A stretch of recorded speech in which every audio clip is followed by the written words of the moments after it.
সাতচুরা জামিয়া ইমদাদিয়া মাদ্রাসার উদ্যোগে 11তম বার্ষিক ইসলামী মহাসম্মেলনের আয়োজন করার তৌফিক দান করেছেন। এই জন্য আমরা সকলেই আল্লাহ পাক রব্বুল আলামিনের দরবারে শুকরিয়া জ্ঞাপন করি। সকলেই বলি আলহামদুলিল্লাহ। আমি শুরুতে আপনাদের সামনে একটি আয়াত কারিমা তেলাওয়াত করেছি। এই আয়াতটি সূরা হাদীদের 20 নম্বর আয়াত। আল্লাহ পাক রব্বুল আলামিন বলেন, ইয়ালামু, তোমরা জেনে রাখো, আন্নামাল হায়াতুদ দুনিয়া, নিশ্চয় এই দুনিয়ার জীবন, লাইবু ওয়া লাহবুন, খেল তামাশা, ওয়া জিনা, বাহ্যিক চাকচিক্য, ওয়া তাফাখুরুম বাইনাকুম ওয়া তাকাসুরুম ফিল আমওয়ালি ওয়াল আওলাদ, ধন সম্পদ এবং সন্তান সন্ততির আধিক্য নিয়ে একে অপরের কাছে গর্ব করা। আল্লাহ পাক রব্বুল আলামিন বলতেছেন, ইয়ালামু আন্নামাল হায়াতুদ দুনিয়া লাইবু ওয়া লাহবু ওয়া জিনাতু ওয়া তাফাখুরুম বাইনাকুম ওয়া তাকাসুরুম ফিল আমওয়ালি ওয়াল আওলাদ। তোমরা জেনে রাখো, এই পার্থিব জীবন, এই দুনিয়ার জীবন হলো লাইবু ওয়া লাহবুন, খেল তামাশা, ওয়া জিনা, বাহ্যিক চাকচিক্য, তাফাখুরুম বাইনাকুম ওয়া তাকাসুরুম ফিল আমওয়ালি ওয়াল আওলাদ, ধন সম্পদ এবং সন্তান সন্ততির আধিক্য নিয়ে একে অপরের কাছে গর্ব করা। এই আয়াতের মধ্যে আল্লাহ পাক রব্বুল আলামিন খুব সুন্দর একটি উদাহরণ দিয়েছেন। আল্লাহ পাক রব্বুল আলামিন ওনার বান্দাদেরকে বোঝানোর জন্য আল্লাহ পাক রব্বুল আলামিন পরে বলেছেন, ইয়ালামু আন্নামাল হায়াতুদ দুনিয়া লাইবু ওয়া লাহবু ওয়া জিনাতু ওয়া তাফাখুরুম বাইনাকুম ওয়া তাকাসুরুম ফিল আমওয়ালি ওয়াল আওলাদ। এরপর আল্লাহ পাক রব্বুল আলামিন উদাহরণ দিয়ে বলতেছেন, কামাসালি গায়সিন আ'জাবাল কুফফারু নাবাতুহু সুম্মা ইয়াহিজু ফাতারাহু মুসফাররান সুম্মা ইয়াকুনু হুতামা। আল্লাহ পাক রব্বুল আলামিন বলতেছেন, এই দুনিয়ার জীবনটা হলো কামাসালি গায়সিন, আকাশ থেকে বৃষ্টি পড়ে, আ'জাবাল কুফফারু নাবাতুহু, এই বৃষ্টি পড়ার পর উদ্ভিদ জন্ম নেই, ক্ষেতের মধ্যে ফসল জন্ম নেই। ফসল জন্ম নেওয়ার পর এগুলো আস্তে আস্তে বড় হয়। তারপর সুম্মা ইয়াহিজু, এগুলা পাকে, ফাতারাহু মুসফাররা, হলুদ বর্ণ, পিত বর্ণ ধারণ করে। সুম্মা ইয়াকুনু হুতামা, এরপর এক সময় গিয়ে দেখা যায় যে এই জমিনের মধ্যে আর কোনো কিছুই থাকে না, অবশিষ্ট থাকে না।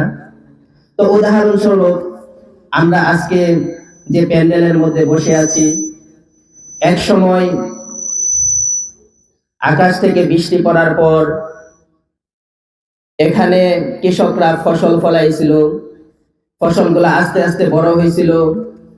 বড় হওয়ার পর এগুলো পেকেছিল, কৃষকরা এগুলো দেখে খুব আনন্দিত হয়েছিল। আর আজকে কোনো কিছুই নেই, একেবারে পতিত জমিন পড়ে আছে। তো আমাদের জীবনটাও এরকম, যে বাল্যকালে আল্লাহ পাক রব্বুল আলামিন বললেন দুনিয়ার জীবনটা হলো লাইবু ওয়া লাহবুন। এটা আল্লাহ পাক রব্বুল আলামিন আমাদের বাল্যকালের দিকে ইঙ্গিত করেছেন। আল্লাহ পাক রব্বুল আলামিন বলেছেন লাইবু ওয়া লাহবুন, অর্থাৎ খেল তামাশা।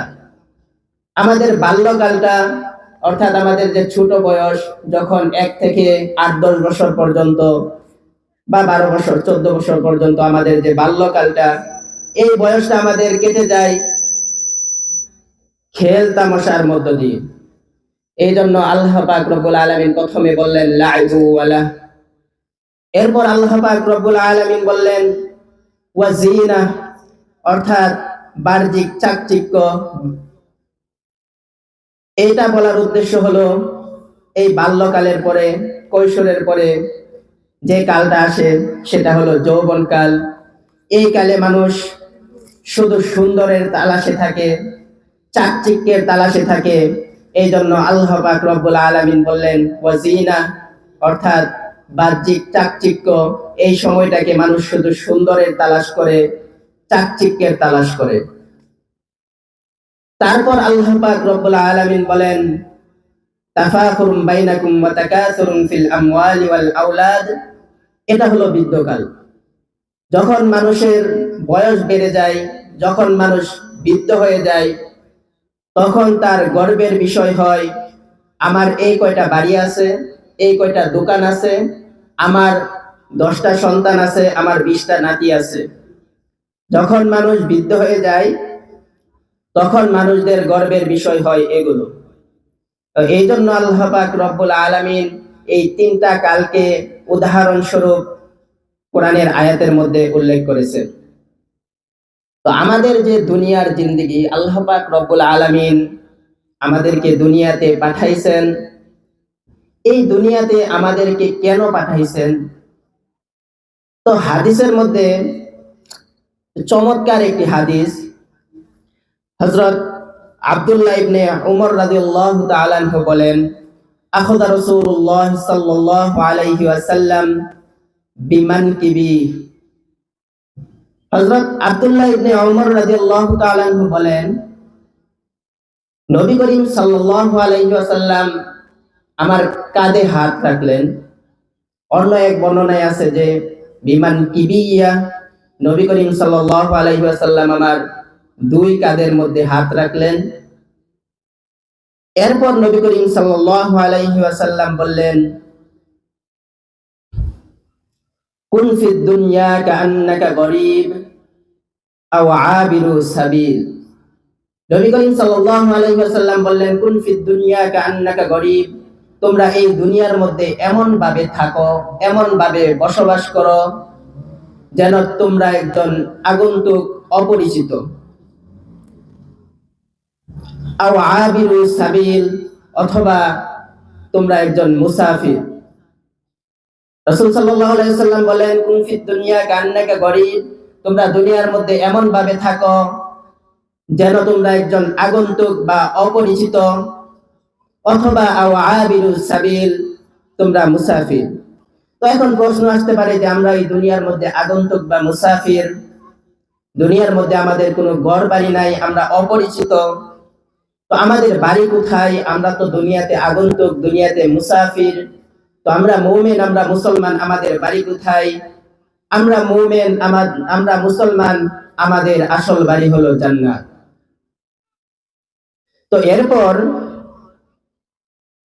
আব্দুল্লাহ ইবনে ওমর রাদিয়াল্লাহু তাআলা আনহু অত্যন্ত চমৎকার কিছু কথা বলেছেন যেগুলো স্বর্ণাক্ষরে লিখে রাখার মতো। আব্দুল্লাহ ইবনে ওমর রাদিয়াল্লাহু তাআলা আনহু বলেন ইদা আমসাইতা ফালা তানতাজিরিস সাবাহ ওয়া ইদা আসবাহতা ফালা তানতাজিরিল মাসাহ ওয়া খুয মিন সিহহাতিকা লিমারদিকা ওয়া মিন হায়াতিকা লিমাউতিকা। আব্দুল্লাহ ইবনে ওমর রাদিয়াল্লাহু তাআলা আনহু বলেন ইদা আমসাইতা ফালা তানতাজিরিস সাবাহ, যখন তুমি সন্ধ্যায় উপনীত হও তখন তুমি সকালের জন্য আশা কইরো না। আব্দুল্লাহ ইবনে ওমর রাদিয়াল্লাহু তাআলা আনহু কি বলতেছেন ভালো করে লক্ষ্য করবেন। আব্দুল্লাহ ইবনে ওমর রাদিয়াল্লাহু তাআলা আনহু বলতেছেন ইদা আমসাইতা ফালা তানতাজিরিস সাবাহ, যখন তুমি সন্ধ্যার সময়ে এসে উপনীত হও তখন তুমি সকালের অপেক্ষা করিও না। অর্থাৎ সকাল পর্যন্ত, আগামীকাল সকাল পর্যন্ত তুমি বেঁচে থাকবে, আল্লাহ পাক রব্বুল আলামিন আগামীকাল সকালেও তোমাকে এই দুনিয়ার মধ্যে রাখবে, এই আশাটা তুমি করিও না। কারণ এমনও হতে পারে সন্ধ্যার পর রাত্রি আসবে এবং তোমার দুনিয়ার জিন্দেগি শেষ হয়ে যাবে, তুমি ইহকাল ত্যাগ করে পরকালে চলে যাবে। এই জন্য আব্দুল্লাহ ইবনে ওমর রাদিয়াল্লাহু তাআলা আনহু বলতেছেন ইদা আমসাইতা ফালা তানতাজিরিস সাবাহ, সন্ধ্যার সময় উপনীত হলে তোমরা সকালের আশা করো না। এরপর আব্দুল্লাহ ইবনে ওমর রাদিয়াল্লাহু তাআলা আনহু বলতেছেন, ওয়া ইযা আসবাহতা ফালা তানতাজিরিল মাসা, অথবা তোমরা এখন সকাল বেলায় আছো, তোমরা সন্ধ্যার অপেক্ষা করিও না। এখন তুমি সকাল বেলা জীবিত আছো, সকাল বেলা আল্লাহ পাক রব্বুল আলামিন তোমাকে হায়াত দিয়েছেন, তুমি এটা বলো না যে আমি এখন সকাল বেলা বেঁচে আছি, দুপুর বেলা বেঁচে আছি, ঠিক আছে আজকে যোহরের নামাজ পড়লাম না, আমি আসর থেকে নামাজ শুরু করব। আব্দুল্লাহ ইবনে ওমর রাদিয়াল্লাহু তাআলা এটাই বোঝাতে চাচ্ছেন যে আল্লাহ পাক রব্বুল আলামিনের ইবাদত বন্দেগী শুরু করা, আল্লাহর পথে চলা, এটার জন্য তোমরা সন্ধ্যার সময় সকালের অপেক্ষা করো না, আর সকাল বেলা বলো না যে আমরা সন্ধ্যা থেকে শুরু করব।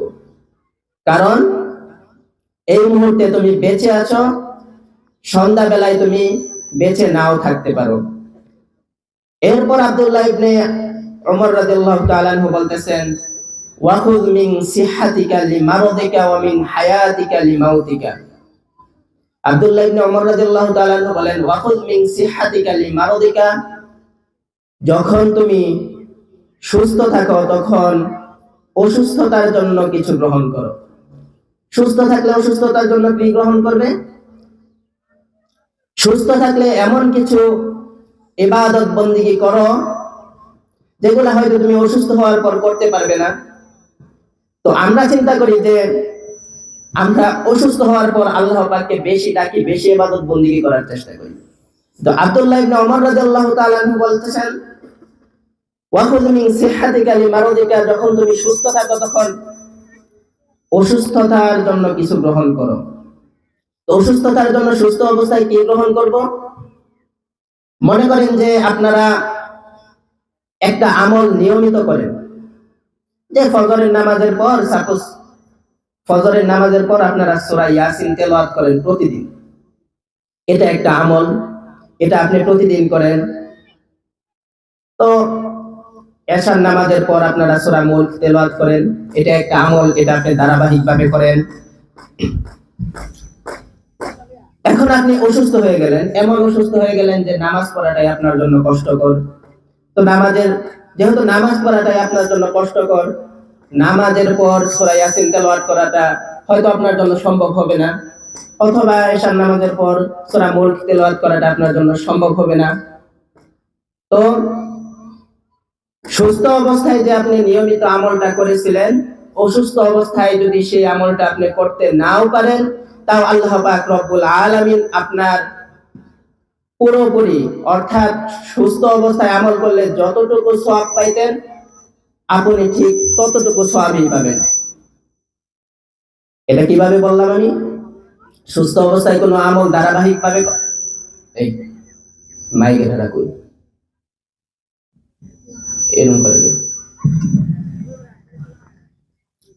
তো এটা কিভাবে বললাম যে সুস্থ অবস্থায় কোনো আমল করলে অসুস্থ অবস্থাতে সেই আমলটা না করলেও আপনি সওয়াব পাবেন। হাদিসের মধ্যে আসছে, ইন্নাল আবদা ইযা কানা আলা তরিকাতিন হাসানাতিন মিনাল ইবাদাহ ثم مرض قيل للملك المؤكل به اكتب له بمثل عمله إذا كان طليقا।